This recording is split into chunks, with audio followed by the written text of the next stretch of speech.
Live आ रहा है। हाँ, तो नमस्ते, मैं हूँ ज्योति सिंह और मैं अभी आ चुकी हूँ पवन जी के घर पे।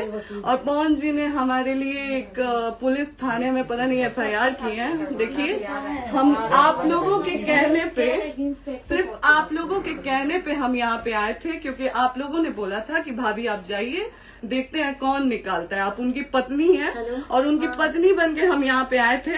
और देख लीजिए, ये लोग हमको लेने आए हैं और अब हम थाने में जा रहे हैं। अब आप लोग फैसला करेंगे, आप जनता हैं, आप लोग फैसला करेंगे कि हमें न्याय कैसे मिलेगा।